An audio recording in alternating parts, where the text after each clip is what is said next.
Say that again. Say what you just said. You don't Look, what? I was just reminding Dave Jones that Dave, you're not gonna you don't make the shots that you don't take, and Now, that's a great do life you lesson from me to do you. you ever think I passed up a shot in my entire career? I've heard about the pickup games back in the day on the Penn State beat when if you were just like a black hole. That's If you right. threw it to Well, Dave, the ball was not coming well, back to you. That's what. But Danny told me that.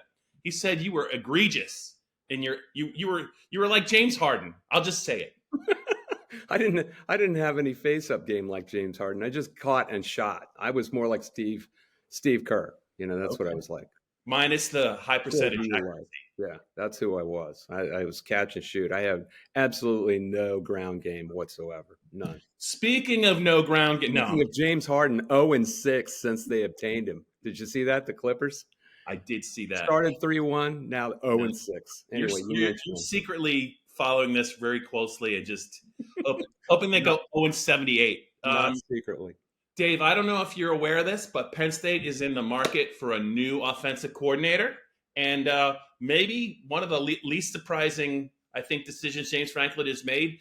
It was a little quick, but he was pretty upset at in the press conference, and he kind of hinted on Monday that it was going to come pretty quickly. You think we could get Chip Kelly? What didn't UCLA start pretty good this year? Did they just lose like their last 5 games or Yeah, something? they're kind of like Rutgers. Actually, I think they're 6-4. I think they were like 6-1 or Got something. it going a little bit. Yeah, they're 6-4 now. I'm pretty sure they ran into trouble with Arizona and Arizona State, and Oh they're not well, they're not. That was supposed to go a different way for all those who actually are believing that. That was supposed to go a different way than it was. But I think once you're a head coach, you don't want to go back to being a coordinator unless you're Manny Diaz and have no choice. It's different. What about Manny? Could he get another head coaching shot? That's something we no, got to yeah. I examine after mean, the OC.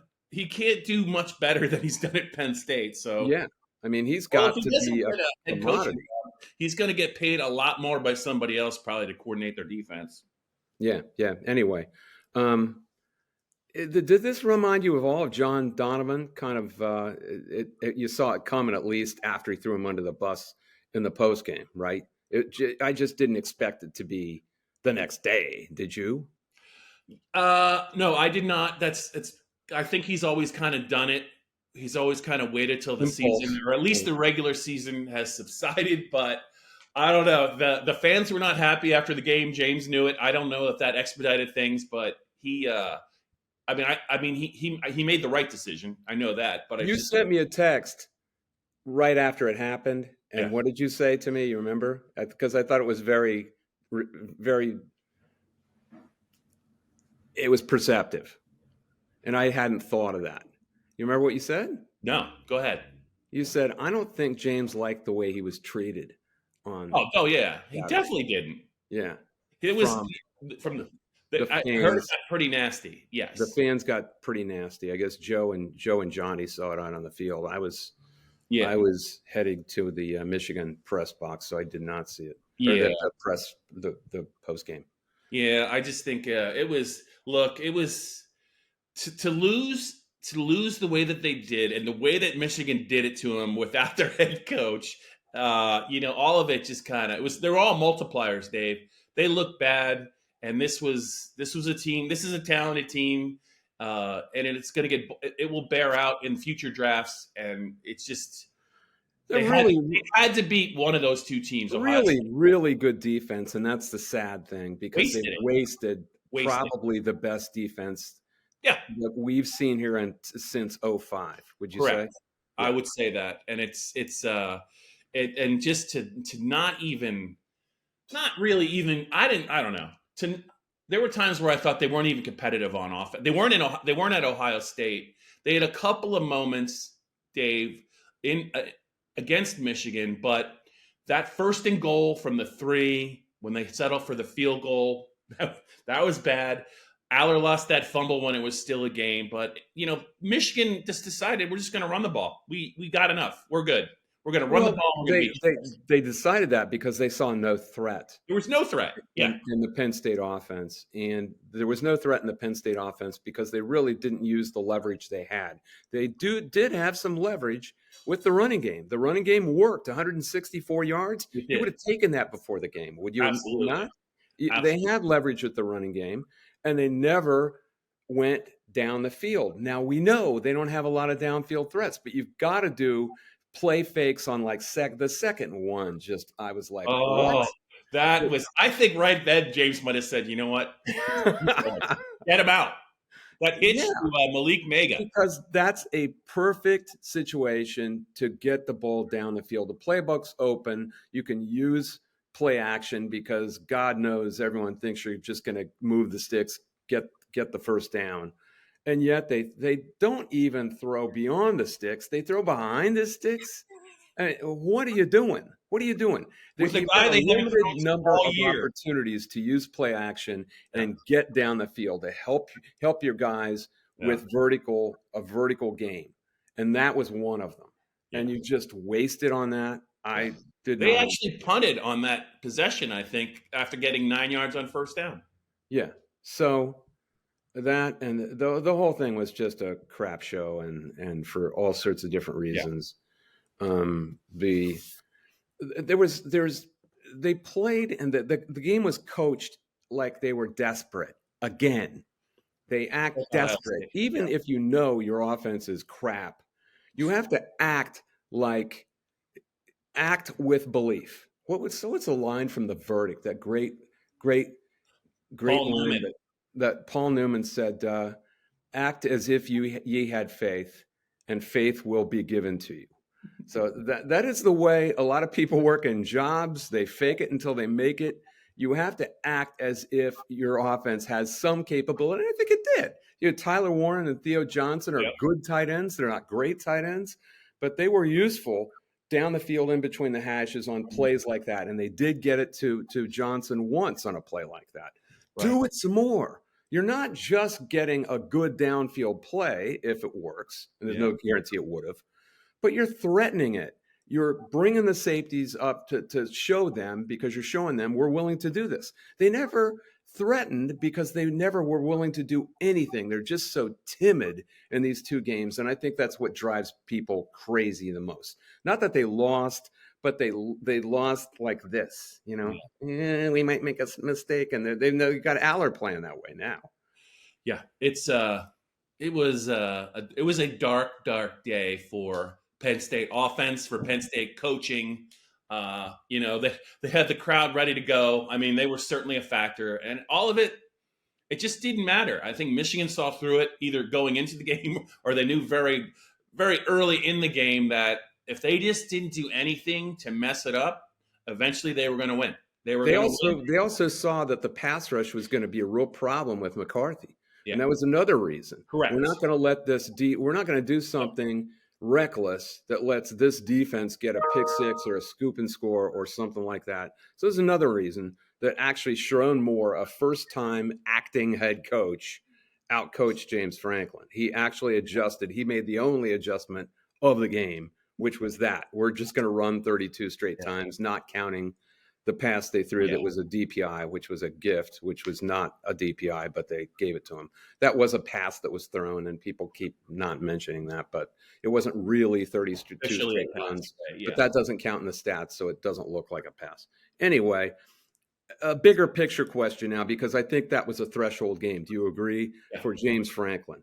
It looks like we've hit a spot where even the true believers are kind of losing belief. And they're thinking, they're questioning. And yet the guy keeps going 10-2, 11-2. You can't fire him, can you? And buy out $64 million? No, that's insanity. This is a Texas A&M. This is not A&M. It's not Jimbo Fisher. It's not an SEC school. I can't believe even the donors that we know, the big donors, are going to use their own money, because Penn State ain't doing it. Yeah. I mean, Sandy Barber did this with a middle finger running out the door. You didn't see that. to the donors. A walk-off middle finger from Sandy? Is that what you're saying? You don't like me? Well, what do you think of this? 10 years. Here, sign, James. I really think that's what this was. And it doesn't need, people think that we don't like Franklin. We do. We like him. I actually want to see him succeed, but he's got to recruit in different areas that he's not recruiting in, and he's got to coach up guys that he's not coaching up. And the main thing they need right now is wideouts. And I mean, how can Penn State have this kind of wideout room?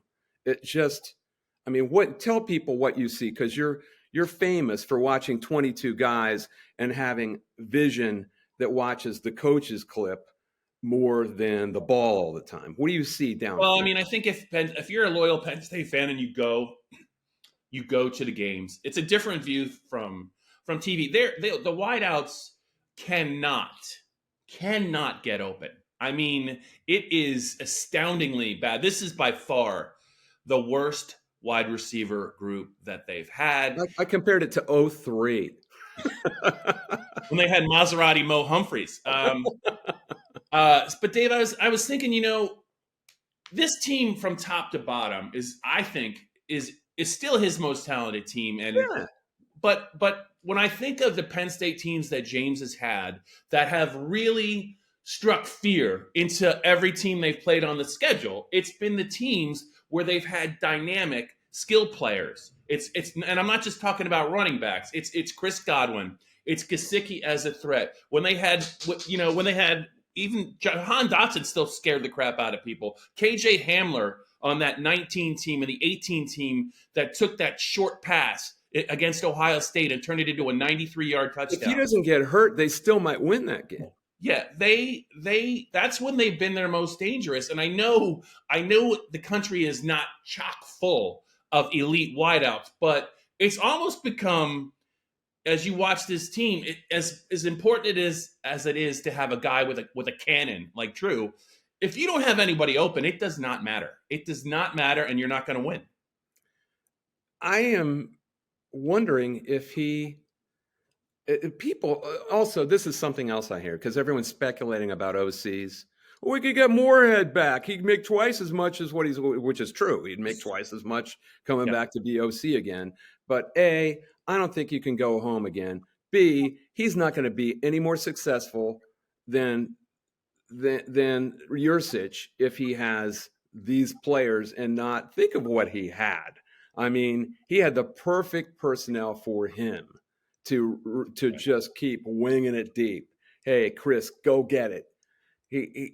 He's not going to be any more successful with this group of players than Mike Yurcich is. It's the players, and it is the wideouts and guys who are big and fast and can high point balls that give you a chance to go vertical and stretch out the field. If you don't have that, you don't have anything in today's football.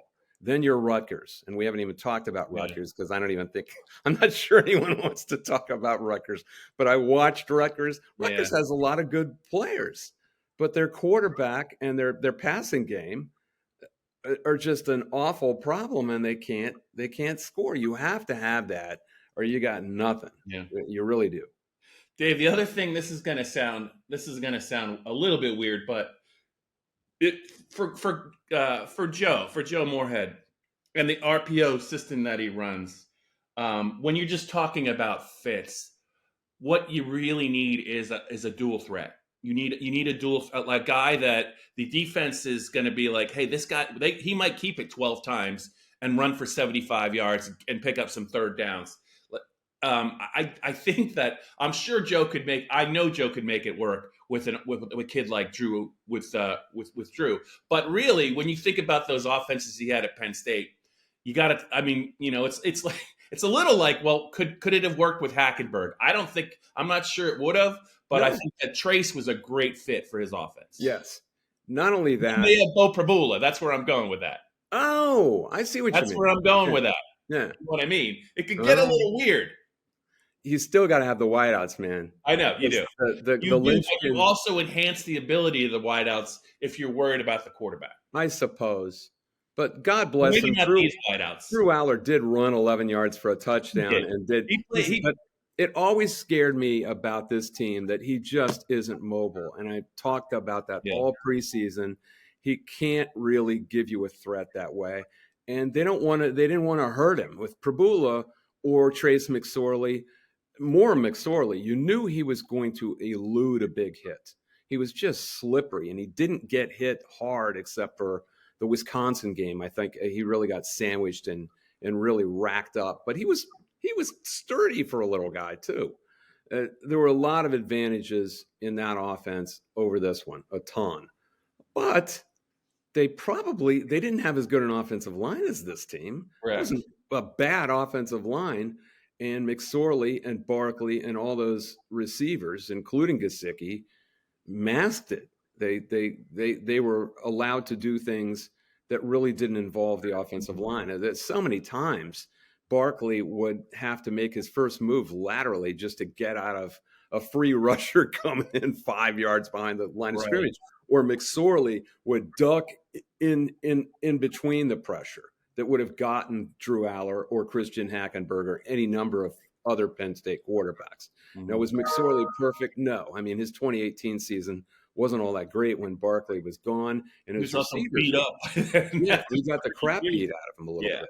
So you need everything, is what I'm saying, to run at optimum efficiency, no matter who the coordinator is. Yeah. And in the same way that I think John Donovan was always a scapegoat for that limited arsenal, I think Mike Yurcich has been a scapegoat here for a very limited offense that can only do so much. Now, could he have schemed guys open a little better? Yeah.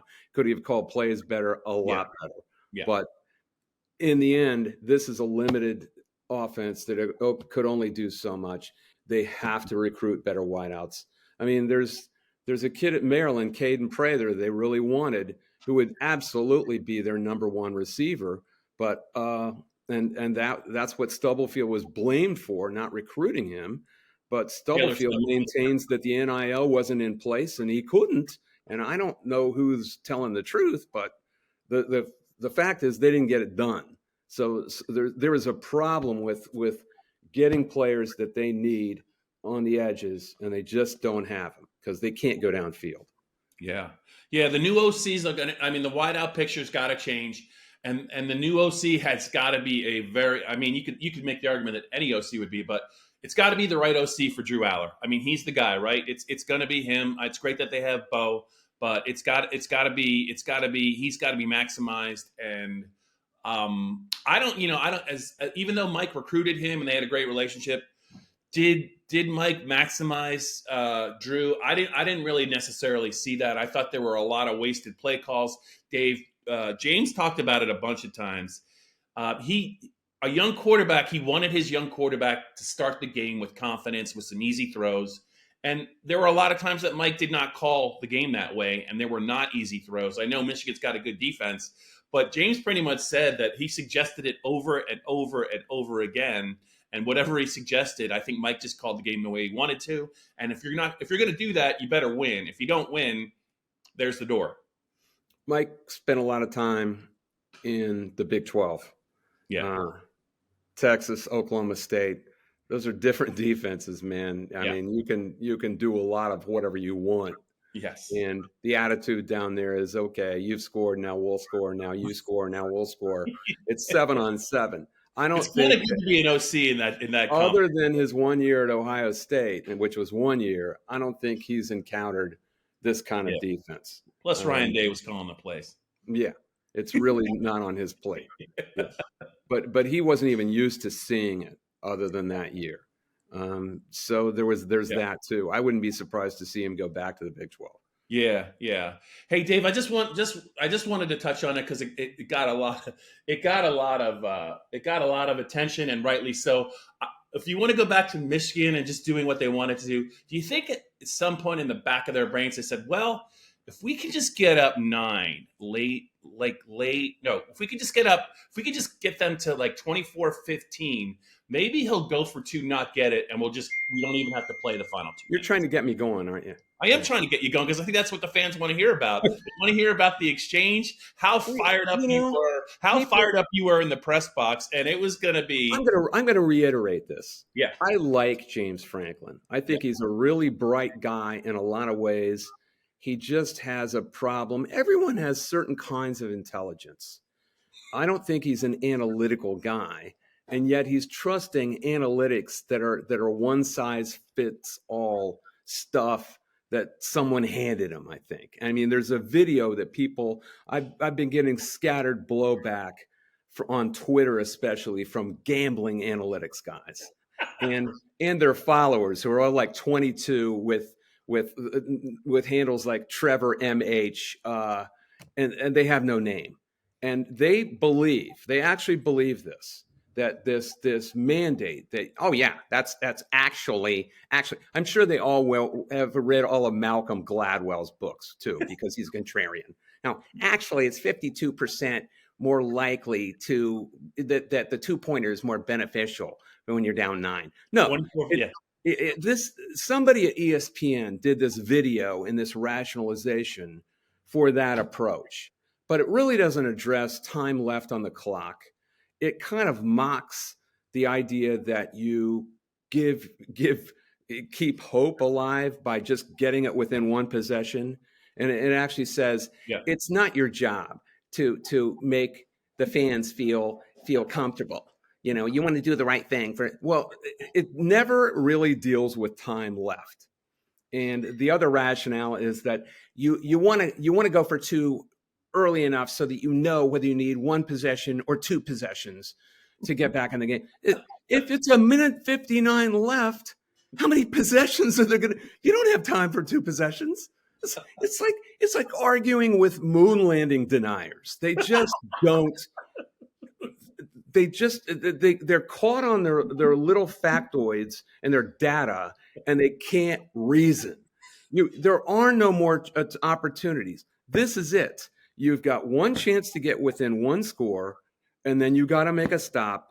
And then the emotions of the game can help you. Mm-hmm. It's a home crowd. You've got an inexperienced coach across the sideline who might screw up.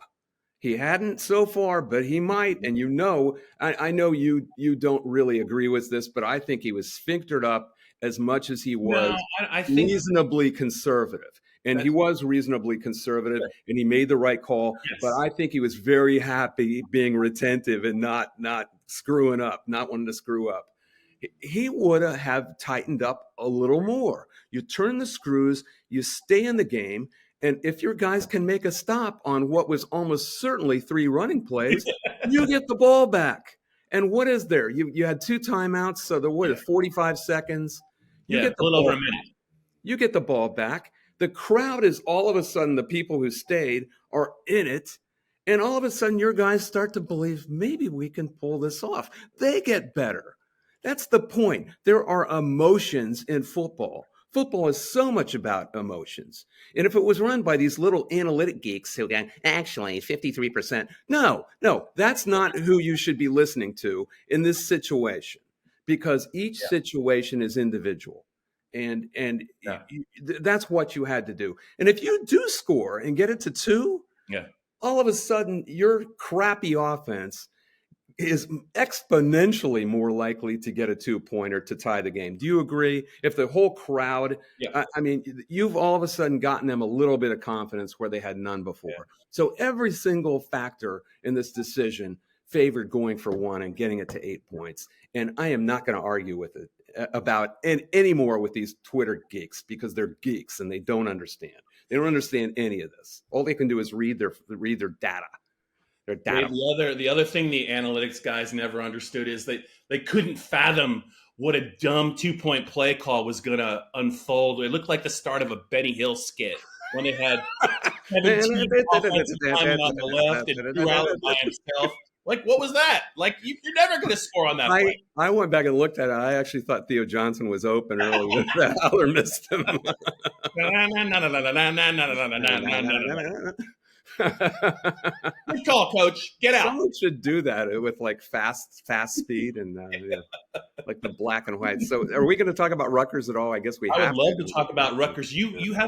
You follow them fairly closely, the Big Ten power poll. I would, You know what's up. I want everyone to disregard everything I said on the field at Beaver Stadium because I didn't know about the 22-0 loss at So Iowa. Dave, that was funny. So for the Penn State fans, so we were getting ready to leave after filing all our stuff, and you came up to me and you were kind of whispering because people were on deadline. You're like, Bob, they're going to be flat. Rutgers, they have the style that can beat them. You watch. I'm going to pick them to win. And then right before you're going, I'm like, hey Dave, so they lost 22-0. You go, yeah, I got it, yeah.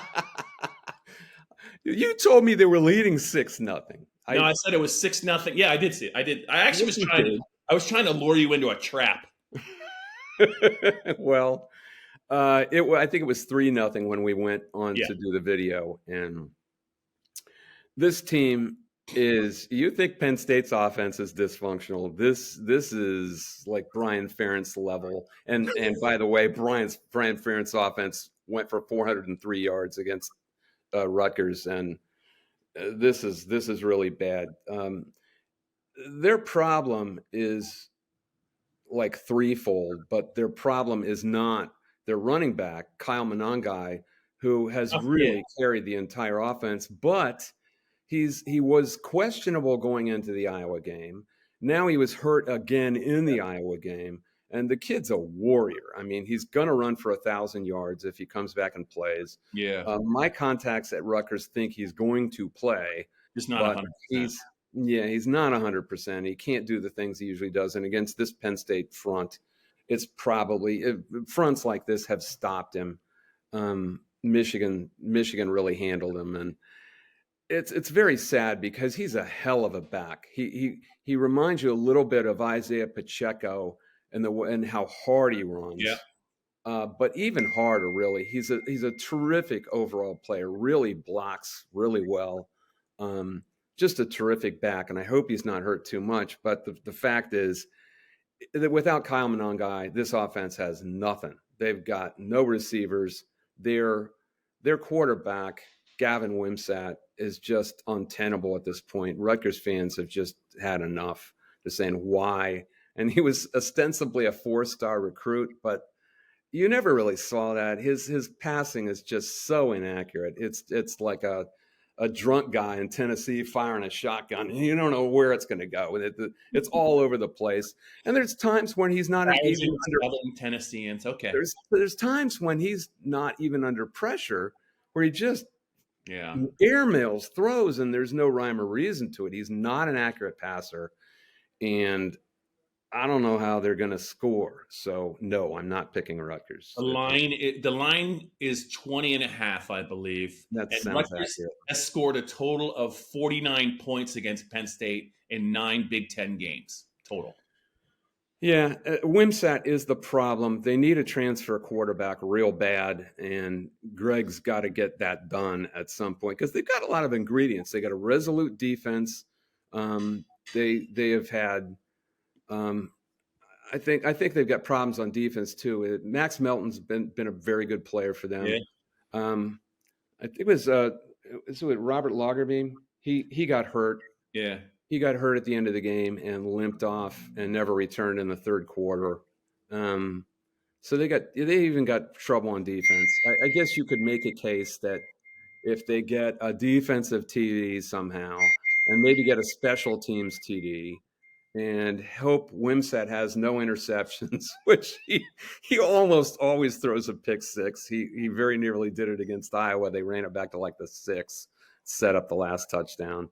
And try to run the ball. I don't know who if Wimsatt does. I mean, if Monangai doesn't play, it's going to be Sam Brown. But he got hurt a year ago, and he has no explosion really anymore. He's not the same player he was. I suppose Aaron Young will play more than he has. He hasn't really played that much, so I don't know where they get points. It's just a problem, and it's a pretty good defensive team. Yeah. That with Monangai could hope to beat you, but now he's hurt, and Wimsatt, they got to depend on him, and you can't depend on him. I don't see how they can score. Dave, I think what you're saying is Ray Lucas ain't walking through the door for the Scarlet Knights. Am I right? Remember Ray Lucas? They need more than that. They need like Ray. They need Ray Rice and they need Mike Teal. That's Yeah, the two Rays are not walking yeah, through the door. That's yeah, better. That's yeah. better. All right, give me your score, buddy. 23-6. I'm only doing that because I know you. I'm kidding. It's a joke. It's a joke. You know what else, genius? You're a joke. Now get out of here. Dave. Scoregami me. Go ahead. It's 17-0. Okay, I think that score's been made before, but okay. I think you're right. I agree with you, and they just can't. They just can't. Rutgers. Kudos to them for getting 6 wins. I'm surprised that they couldn't beat Wisconsin. They would actually have 7, but it's been a pretty good year by Rutgers standards. They can beat Maryland at home. I mean, if Monongai gets healthy, they can beat Maryland at home. And they'll have 7, and they won't have to go to the Muffler Bowl in Detroit. What's wrong with Detroit? We're going to Detroit, my man. You got something wrong with Detroit? You just ripped Tennessee, my man. Detroit. Whenever you do Bo Pelini, it cracks me up. It's a guaranteed laugh. What do you think? Do you enjoy Detroit as much as Chicago? Probably not. Mark Brennan, who we all know from the Penn State beat a couple of years ago, he found this bar by the airport called Wild Willie's, and it's one of my favorite places to go. Unfortunately, it's going to be Thanksgiving and they're closed, so I'm a little upset. But yeah, I'm starting to like Detroit more. Let's put it that way. Well, I'm going out and staying with the in-laws in Ann Arbor, and I'm going out early. I'm going out Tuesday, so I'll have a chance to. But I probably won't go out any place. You won't. You know why? You know why, Jones? Because you're chicken. You're scared of Wild Willie's. You've always been scared of Wild Willie's. I'm not surprising. No, I don't want to make a mistake. All right, we've already got ourselves in a lot of trouble if any Penn State coaches are watching this, but who cares?